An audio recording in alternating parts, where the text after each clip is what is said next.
One. Hi, this is Beth Berry. I'm Vice President of Business Development for Real Green Software. We are based in Walled Lake, Michigan.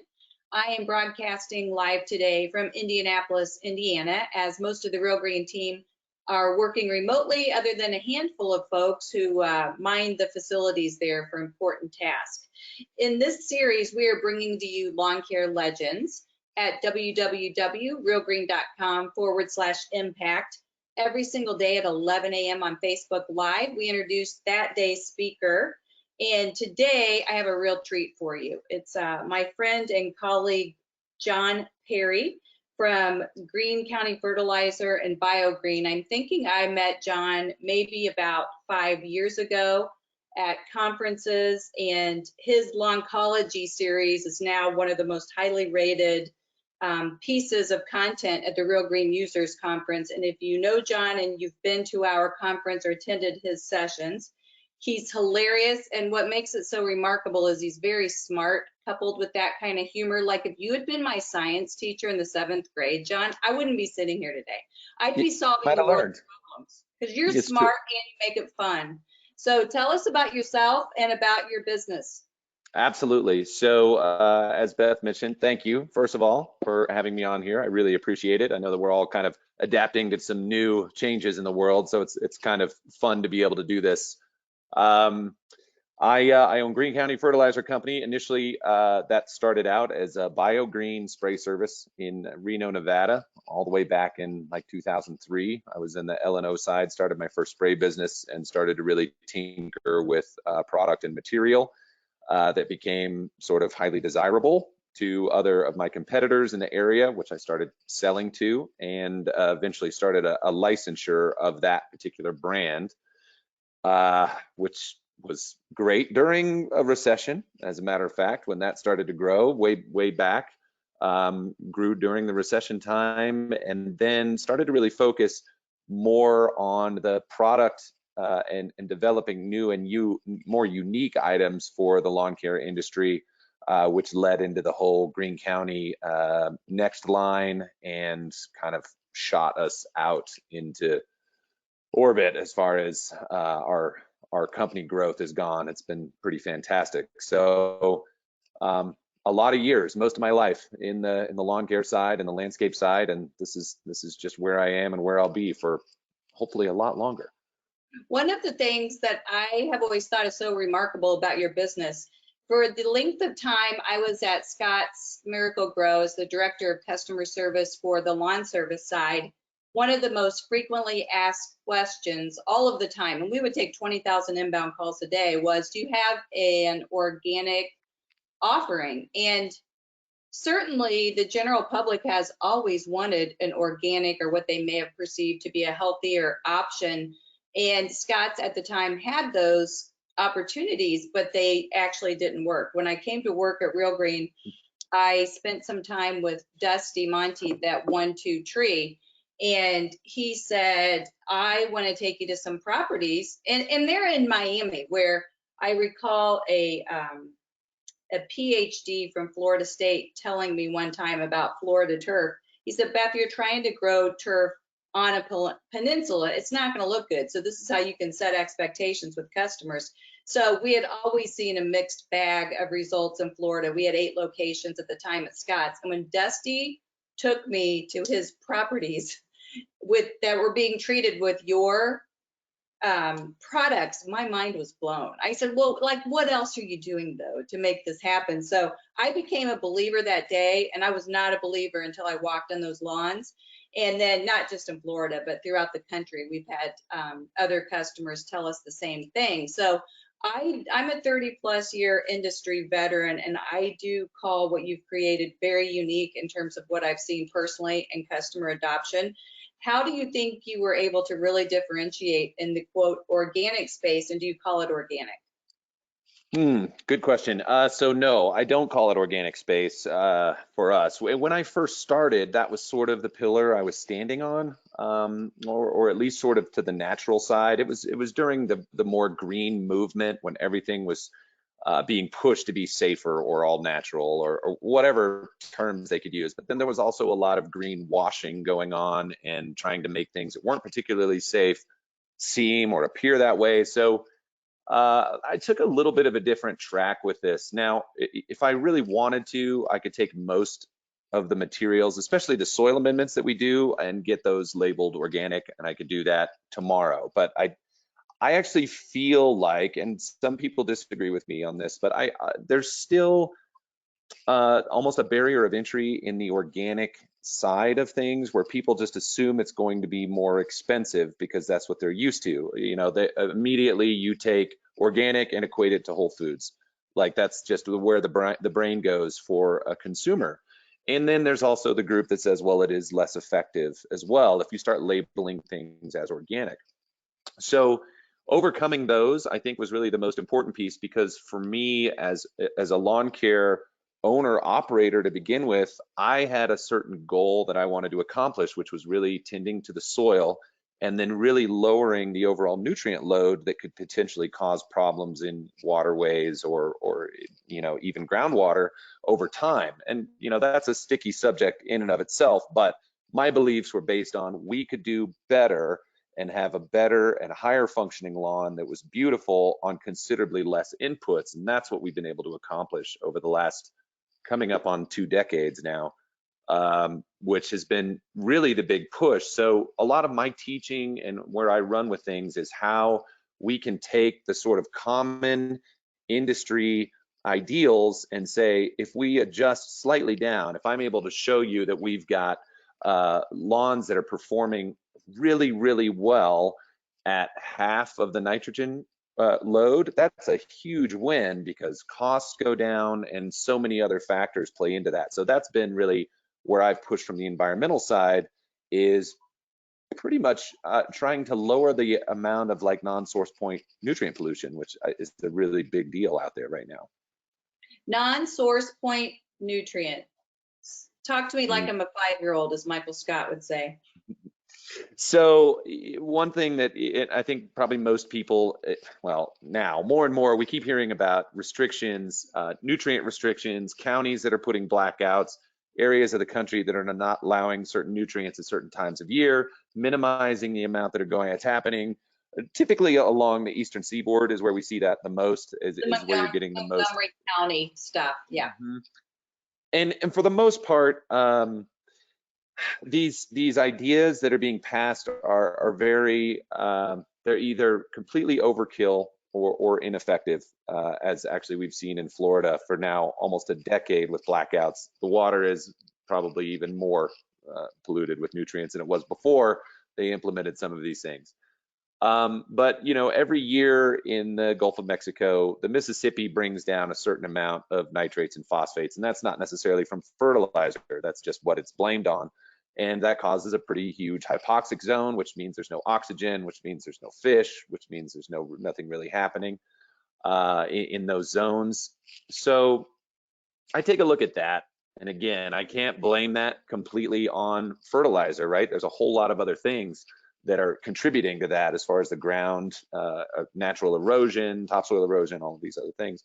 But minimizing that impact and being a person who's a steward towards that healthy and clean water, and having a fertilizer company have that be their stance is somewhat unique, because most fertilizer companies just want to sell a bunch of fertilizer, which we all do. I mean, you know, it's a capitalistic society. I wouldn't be here if I wasn't selling it, but that's not the point. It's not about bulk. It's about quality, and that's really what ends up happening. So is Next your marquee product? I know that is a particular brand, but explain to me what Next is in the Greene County family. Sure. So years ago, years and years ago, I put together a nitrogen stabilizer, which was to be labeled nitrogen extender, because I come up with really original names that are super amazing. So I just shortened that into NEXT, and that, you know, trademarked that and called it NEXT. So that kind of sat for a while, for a few years, and we were trying to look at when Greene County started as sort of a subsidiary to BioGreen USA, which there's a little story of how that then flipped. I decided that I wanted to put a bunch of components out of what our whole products were, because people were asking for single individual items. And so I just said, let's just call it the next line, and and then people can be saying, what's next from Greene County? Like that was sort of the idea behind it. So we ended up putting 12 or 13 products into that line, and their componentry, like humic acid, there's a kelp product, there's liquid aeration product, there's root stimulant products, there's all these other little categories that you can put in and add in to any program. Is the service delivery any different, the channels for applying it? As far as us getting it to customers, or if I'm a lawn care operator, do I need special equipment? no special equipment. So most of the things in the next line will run through any ride-on sprayer or spreader sprayer that are out there, because the application rates are pretty low, between 3 and 9 ounces per 1,000, which is a significantly low amount of material because of the way it's active. If they're running the fertilizer, the combo fertilizer products, that typically would take a larger carrier of water. Or if you are running a ride-on machine, it needs to be capable about 2 gallons a minute, so you're getting a good water mixture with the nitrogen, so you don't run the risk of any plant damage, burn with nitrogen or anything like that. And you don't have to refrigerate these products. Nope. And they can sit on the shelf and be happy, and they work better on the ground than they do on the shelf, but I mean, they do pretty good when they're there too. I wanted everyone to understand what your company does and then how it relates to current day. So you mentioned that it was during the recession when you first got your footing under it. Was there a tie-in or a cause and effect in terms of why it was successful during that recession? So yes, I actually do think that there is. So in the beginning, the people that were naturally attracted to what I was doing were all early adopters, and they were people typically, interestingly enough, from the construction side, which went belly up, and the banking side. So none of these people had any turf experience, and they went out and started these little spray services and started it going, and just naturally let them grow over time, and that was just that. So the early adopters jumping in really helped to start to grow the brand and get it out there. Florida came on pretty hard for us, I mean, fast in 2008 and 2009. We started to really grow in that market, and a lot of that had to do with being active in pest management associations and really making some good relationships there. And I also dedicated a lot of time and resources to that state, because as a company growing during those times, I wanted to make sure I had a 12-month growing season. So it was a place to really get a foothold to make sure that we could fund everything that we were doing. And we've just had a tremendous success in the state of Florida. That's like just a wonderful place for us. I knew I was going to like you because you were smart when I met you at Florida Pest Management. And I said, what's this guy from Utah that sells fertilizer doing at Florida Pest Management? And how did you parlay that into turf business? So what we found early on is that, in Florida, there's a combo, right? You have a pest control, and typically you have lawn care as part of it. So pest is primary and then lawn is secondary. And for a lot of companies, it truly was secondary. They were trying to figure out how to run a good program. They weren't getting the results they wanted. It was more of a pain in the butt than anything else. So when we came in and started talking to them about the soil side and how to nurture it and make it a very easy, I mean, drop and go type of situation, it made such a big impact on their turf business, to where the owners of some of those pest control companies were like, I actually like lawns now, and they didn't before. So that was really what did it. And then, over time, being in the industry a long time, because I'm at least 10 years with FPMA now, you get to know everybody, and it becomes a big family. And that helps as well. Obviously, selling on relationships, that's one of the biggest things. And you're right, we found that there's at least a 30% crossover of pest control operators who do lawn care, and the easier you make it for them, the higher the adoption rate. So let's talk about how your product is priced compared to traditional alternatives, and then we're going to talk about the COVID impact. Sure, absolutely. So we can build programs that are competitive against anything out there, and they are considerably robust because we get in your macros and your minors and try to build the most robust program we possibly can. And from an inside the house perspective, what we're trying to do is have, by the time you're done with your season and you look back on your season, that we managed to keep everything around $1,000 on inputs on our side.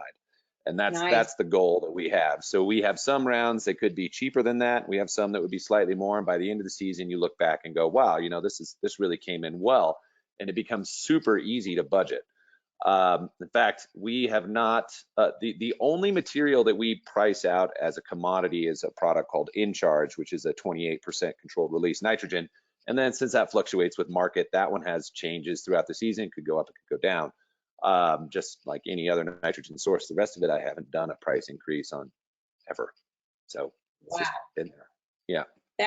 That's incredible. And do you offer any control products as well, or just the fertilization? We do now. Actually, we started carrying a full line of control products also, so that it can all be purchased and everything is direct shipped to the customer. So we handle it all out of Georgia. All manufacturing and fulfillment is coming out of our plant in Greensboro, Georgia. Nice. Are there any turf grass zones in the United States that your products don't perform well? No, because the way that sort of as a blanket statement here, if grass can grow in soil, then there's a good way to feed it. That's so brilliant and so simple. You're talking about macros and micros. We had a guy at Scott's Miracle Grow one day pitching his algae-based, organic, or whatever. And he said to me, he had it in a jar, and he goes, you can use this on your face. It's excellent for skincare. Do you have anything that I could put on my face as well? Times are tough. The Amazon guy is coming. I can't get my hair colored. I'm just wondering what you've got you could ship me. Yeah, if you wanted to take a bath in humic, it would change everything. I mean, yeah. You'd be done. That would be it. Darkest tan you've ever had, for sure. Yeah, but it was the typical snake oil guy with his jacket, and you could put this on your face and it'll help your bald head grow.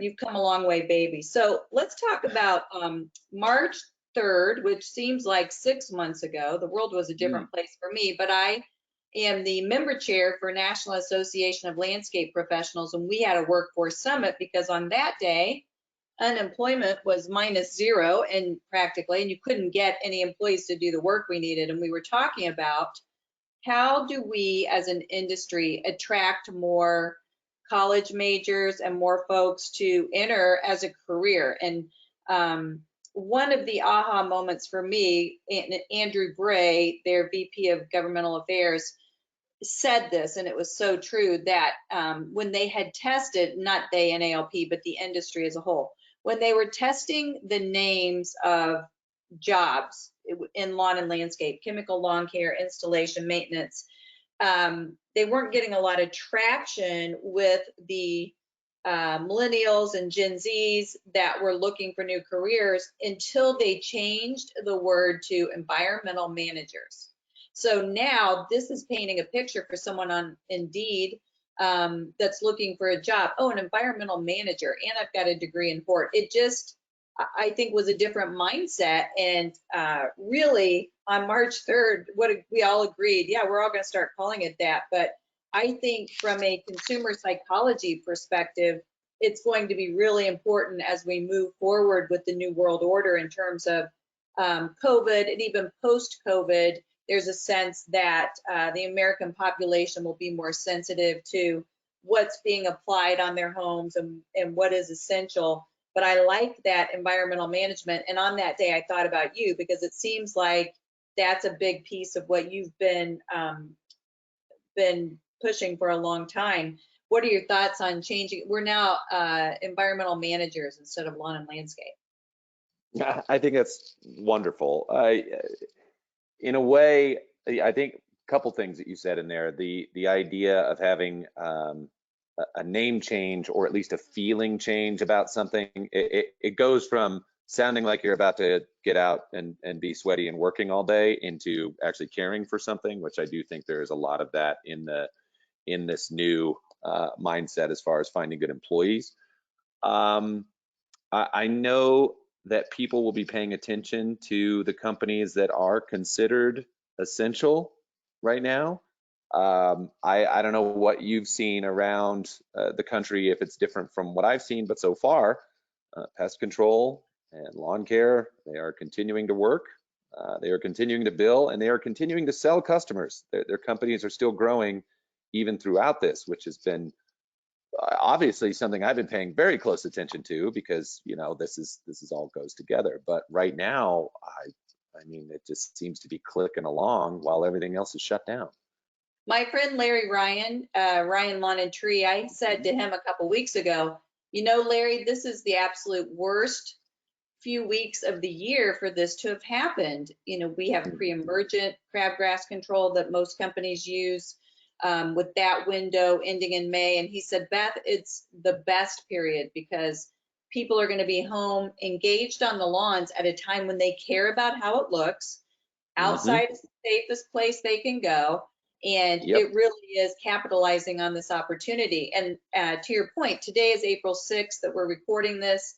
48 states are a go, even in states where we have stay-at-home orders, except for Michigan and Minnesota, and NALP is working very closely to try to get them back on board. But even when I talked to Chris Sinsky in Seattle, Pacific Northwest, where this originated, kind of post-peak, you're seeing people wanting to control what they can control.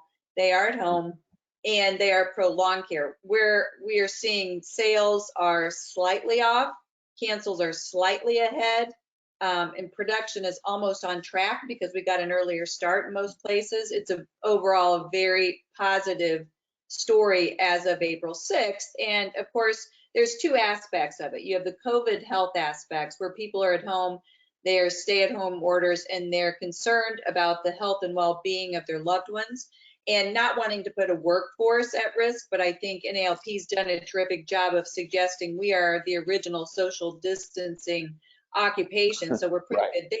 True. But then you also have the unemployment numbers that perhaps have homeowners looking at their monthly expenses and themselves deciding what's essential and not essential. When I was at Scott's Miracle-Gro in 2008, we would see a decline in big ticket sales like aeration, overseeding, but most people understood the value of their home. That's the single most highest asset that most Americans own, and they want to protect that investment, and they're going to be home in it. And particularly now, so for instance, in Michigan, April 1st marked the beginning of mosquito, flea, and tick. And you and I both have friends that have had Lyme disease. I was at Lowe's this weekend picking some things up, and you'll see homeowners just loading their trunks with weed be gone and pesticides. And you don't want a DIY, do it yourself bumper crop of people who don't know what they're doing, because that's the worst case scenario for the lawn and has longer term implications. So we're really hoping to get Michigan and Minnesota back on board. You are in Utah, correct? There's no stay-at-home order. Tell us what the environment's like there just for you personally, and then from a green industry perspective. Sure. So the state did not issue a stay-at-home or shelter-in-place order, but the counties have. So my county, Summit County, has had a shelter in place for, I think, almost 2 weeks, at least a week, maybe 10 days.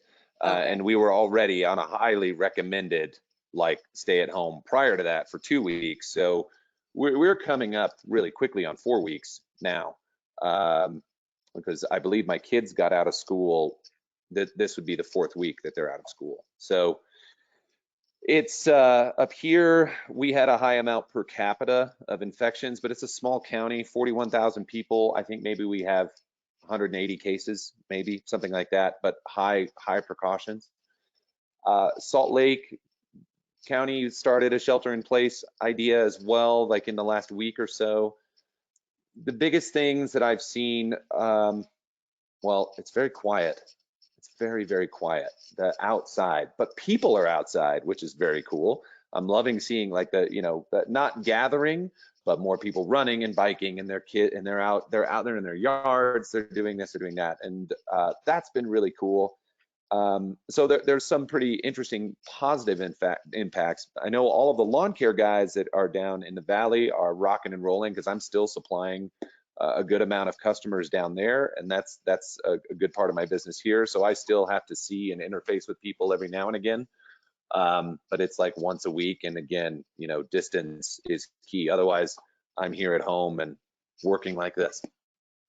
And you don't have any problems in terms of supply chain getting your products out to, you don't have to shush anyone, John. Dogs, kids, I got the everything. boy. Do you want to say hi? Here. Come here. Yeah. I got one of them here. He's here. Oh, He's asking. he looks like a good helper. Yeah, right. Really good helper. I'll get you some food in just a second. Yeah.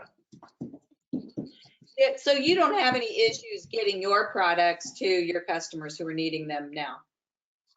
We have not. We have not had any issues with that. And honestly, that's a couple of things I will say from a planning perspective. I had been watching this for a little while, and it was really important to me to make sure that we were stocked up and loaded. I'll tell you one story of something that kind of threw us for a loop a little bit. But we were packing in material before there was any like state shutting down, any shelter in place, just to make sure that if there was a disruption, we were well out ahead of it. Do you have all the toilet paper, by the way? Yeah, see, that's something that I never let run out over here. So I was well stocked beforehand. I just, you know, kids, and I don't ever want that emergency. Mhm. So we, you know, we've been really good on that side, and I haven't really had a whole lot to worry about. So the one thing that we did have an issue with that came up maybe 5 weeks ago. I don't know if this thing is still running. Is it still running? Yeah. Oh, wow, my screen's quiet, so I'm just going to talk. Okay, cool. All right, so the one thing that we did have an issue with, we actually contracted with a bottling company this year because our volume for small bottles had gone so high in the last couple of years that we were having trouble keeping up with it in-house. So we found a company about 50 miles away, great, reputable company, and scheduled to start having around 20,000 gallons at a time put into bottles so that we could better accommodate our smaller DIY users and people like that. Well, we got loaded in with the inventory we were going to need to ship them, and they said, hey, you're going to be 3 weeks out. So we had to kind of start nickeling and you know, getting everything done by ourselves again. And then they said we're going to be 8 to 10 weeks out because they're bottling sanitizer and soap. So that one threw us for a pretty good loop. We've managed to keep up with it, but we've got people working more than they ever have, running 6 days a week in there to try to keep up with the demand. And but it has not slowed us down. It's just put a little bit more work on top of, you know, what we were already doing. That's excellent. And how long do you foresee that lasting? When do you get back to, quote, normal operations? Well, if this continues on, so usually we don't hit peak in all of this for about another 5 or 6 weeks. I expect it to continue to climb. I think that there's a lot of people that are shifting their buying habits. As with a lot of companies, it's a time to really evaluate and look and see what your future is and what you can accomplish when things like this happen. Should be eye-opening to every single business owner is how much more can we do digitally, remotely? What can we provide our customers? And I do think that we will end up adopting a lot of new people who will stick with us for a long time because their buying habits are going to change because of this. They don't want to go down to the store to buy fertilizer. They want it to come to the door. And I think that's going to end up being a pretty big thing for us going forward. Don't you see, there's a guy I follow, Dave Hollis, and he said, when things get back to normal, be careful what you rush back to that was within your normal. And it made me think about a lot of the business practices that many of us were forced into very quickly. Don't you think that the face of business in the green industry will just operate a little bit more lean or a little bit more efficient because of what we've had to do now? I do think that. I know that a lot of companies are evaluating how many people they can have work from home. which I am a big supporter of. We have quite a few people that do that in my company now. I think it's huge. So it'll be interesting to see what some of these guys come back with and see the performance of how people are doing. Are they seeing better close rates from their CSRs? Is it not as good? All of those things are going to be really interesting to see. And it is a moment to reflect and really see how you can streamline and be more efficient and see what people are truly capable of. I know with one company I deal with here, they have to change and stagger the times that their employees are coming in, so that if there's two guys in a truck, it's only those two guys in a truck, and they're the only ones that can come in contact with each other. They're taking all of these safety precautions, but they're not really seeing their workload like increase or have their production slow down because of it. So there's some really interesting things that are happening, even as far as like team building, I think, that are going on. So I guess time will tell on this. It's still kind of too early to see, but I feel like if people listen and they follow the precautions and they're safe and running less risk of spreading a disease, great. That's things that we should talk about every day anyway. I don't know why it's hard for people to wash their hands. Never understood that. I think we'll all come out better for it in the end. I love that. And I talked to Jeffrey Scott this morning. He said your green light customers are the ones who love what you sell and they're going to keep on buying it no matter what. And you certainly have a cult following, so to speak. But what advice would you give from a marketing perspective about how to maybe pivot from whether it's verbiage or types of programs? What do you think will apply to the new consumer psychology of how they feel about the green industry, and what advice would you have for lawn care business owners? Okay, I think that there's a message that more people could get across, and a lot of this is sort of,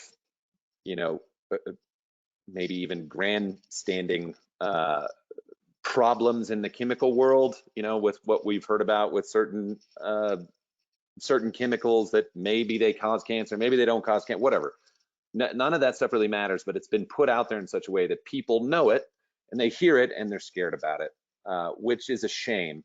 And I think that more business owners could be stating messages along the lines of it's not that people have to consider that their technicians, the people who work with these chemicals, are doing it every single day, and that we as applicators aren't going to put anything out there that's going to cause damage to us and further to our customers.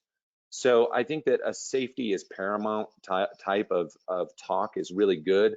Using the terms like least toxic chemicals or least toxic application methods, whatever it might be, protection to the homes, I think is really important, because I think people just hear like chemical, or they see a guy spraying and just assume that it's going to be detrimental to them and their health. And honestly, that's not the case. So I think that we could do a better job in the way that we're communicating to those customers about how we are wanting to protect our families and ourselves and live long and healthy lives, and that we are going to run with the same standards to our customers. That's great. And you in your lawncology classes, and even in our conversation today, I worked at Chem Lawn in the 80s. And when they merged with True Green, somebody really smart said, I think we'll drop that CHEM part, even though we considered ourselves pioneers. But there's two words that come to mind with a lot of what you've spoken about: nurture and sustainability within the environmental management space. And I think that's really important as we move forward, because homeowners can wrap their head around that. Now you're making my outdoor living room more sustainable and someplace I want to be, and someplace I trust for my pets and children. And I think what you guys are doing has been on the forefront of that for a long time. Yeah, I think that one thing that it's easy to overlook, because when we get into the business aspect and we're treating lawns and we're selling and getting all of these things out there, the one thing that I think we start to miss is the feeling that a person gets with their beautiful landscape space. And I think part of some of that, like scared of chemical and reconciling that with a beautiful landscape space is that people, A, yes, they're concerned with their health, but they also don't want to feel bad about having a beautiful space if they're going to use some of these materials. And I think just having that feeling, that sort of growth and life and beauty, it reflects into a homeowner and it reflects into a customer, you know, when their places and their green spaces are top notch. So I really think that that's a big piece of it, is connecting those sort of feeling pieces to some of the consumers out there, because I honestly think that we miss that a lot. We're selling a visual side and missing the feeling side. And there's a whole group and demographic of people that'll buy based on the feeling instead of the sight. I have worked with Mosquito Joe and Mosquito Squad in the past, both brands that I love. And one of the things they have done for over 3 years is their real estate size signs that they put out. So they'll put out a posting sign as well that meets state guidelines, but they have those real estate size signs that homeowners leave out there. It's shocking to me. We were in Richmond, Virginia, Joe Cusick and I, and near the DC area, and they're not inexpensive, of course, because they're larger. But Hmm. those franchise owners were telling us that homeowners actually leave those signs out in the lawn. And the verbiage, there's one word that they use on those signs. It says, "This lawn protected by." And there was a Hmm. nuanced feeling that's saying to your neighbors, hey, I'm protecting this property, the children, the pets, all of us who are out here from mosquitoes, fleas, and ticks. And it was almost a status sign of I'm doing my part to protect. And it was so far the opposite of my 20 plus years at the time of killing weeds, killing insects, and we had to Hmm. really nuance to control and reduce that those particular words. But I really like that word protecting because I think it does exactly what you're saying. Absolutely. Yeah, Well, that every definitely time does. I see your name, my dad's name was John Barry. So incidentally, whenever I see your name, I always get this warm feeling because I almost think it's John Barry. Oh, Secondly, oh, thank you. you're a lot of fun to be around. So people like you and I are struggling because we're very social creatures. I'm a hugger. So even when I see people, Me too. nobody really wants to hug me, John. I can't wait to see you to hug you. And I'm a kidder. You and I'm I are telling you, it's hard. jokesters. You and I are Yeah. jokes, and not everything is funny right now. So I'm really out of my element. No, I'm no, really out. I've really been, that's You something that I've really been trying to gear more of my content on my YouTube channel to, is to make it a little more fun and light, and also continue the educational aspect, but have some humor in there, because I think you're right. There's just so much heaviness going on. Like, people need to break free a little bit and just sit back and laugh. And like I said before, there's a lot of really good things coming out of all this. There's a lot of people suffering. Don't get me wrong. I mean, like, absolutely.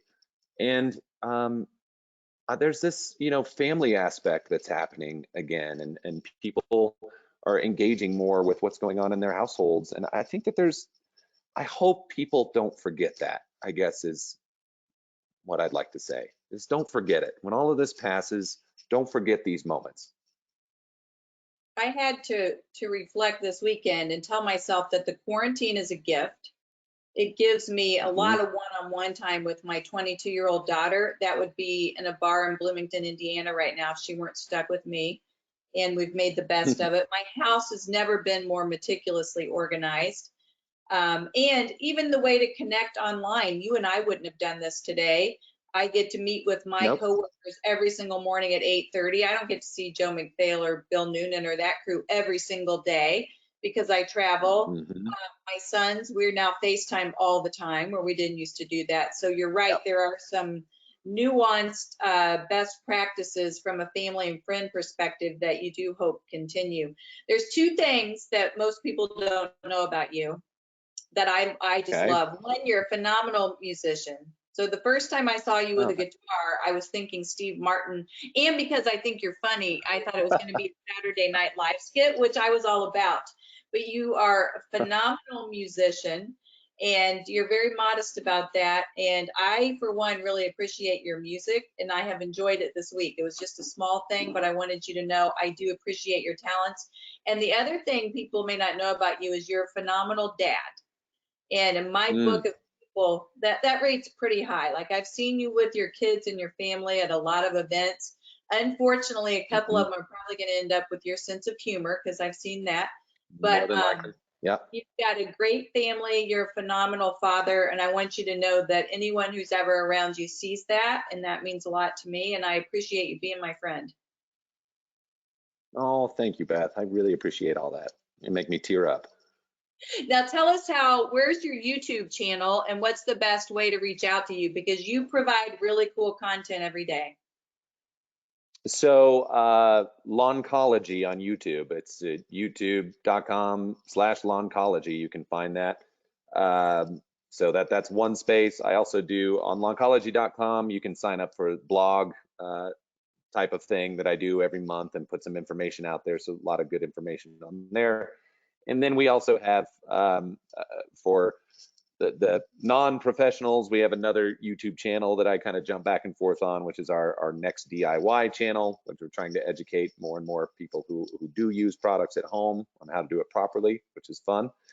And best way to get a hold of me, honestly, my email direct is answers@lawncology.com. You can get a hold of me there all the time. That's one of the fastest and easiest ways to get me directly. And I should point out, none of this is in response to COVID or stay at home. You have been on the leading edge of digital marketing. I hate to have my picture taken. I deplore video, but there was no other way to connect with the people that mean the most to me right now. So I jumped on board way late in the game, and it's been a lot of fun. Although if we don't get to the hairdresser, do you know who Duncan Fowler is? I'm going to test your musical. Do you know who that is? Uh-huh. You're gonna let that just go that way? Is that what it's gonna look like? Who is Duncan Fowler? Faure. What band? Oh crap. Now I blanked out. Bay City Rollers. Crap. Remember the guy with the weird Yeah, it's the straight hair? that's right. Yeah, That was that's I was sitting here thinking about So I Married an Axe Murderer. I was like, what does he say? no, no, Turn no, no. down the Bay City Rollers. Bay City. That's what the look I'm going for. I would really like Yeah, some good. professional services soon. But you know what? If that's what it takes to do my part, it's the least I can do. So thank you for teaching Uh, me that the digital media is the way to go. And it's been fun to yes. connect. And I know you already have a lot of content out there because you've been doing this a long time. This is not your first rodeo. That's right. I'll tell you, just to add into your cosmetic issues that could be happening. I decided as soon as it started that I was going to grow a Corona beard, and I'm letting this thing grow until they lift the shelter at homes. And my goal is to be like Tom Hanks in Castaway by the end of it. That's Mm-hmm. what it's going to look like. Well, I would encourage you to take out one of your science-y blue lights and see what lives in those beards. I don't want to know. I don't. None of that's I okay. hope you have a product that can cleanse it because it's really gross. Yeah, I know. It's too bad it looks so good. Well, now I'm going to have The to price tune we in. pay. I want to see the growth potential of how this goes. Anything else you'd like to tell folks today? No, I just want to say hang in there. Hang in there, everybody. We're all cruising through this right now. Hopefully we're seeing some direction. Who knows? I know there's a light at the end of the tunnel, but we just kind of have to support each other, keep lifting each other up, keep moving forward, and it'll just be passed away in no time. So let's just keep at it. We're sure going to enjoy that next green industry event, aren't we? We'll hang out in the bar just a little bit Yes, we longer. are. Yes, we are. Uh, I expect I'm being at home is tough. yeah. This is a long Well, time for me not to travel. A long time. I traveled 48 weeks last year. So Southwest Airlines is Yeah. called. They're very concerned about me where I'm at. They wanted to be sure I was okay. Craziness. Yeah, Well, listen, bring your guitar next time and keep those hits a coming because they're very entertaining. I'll do it. All right. Stay well, friend. You too. Thank you so much. All right. Bye.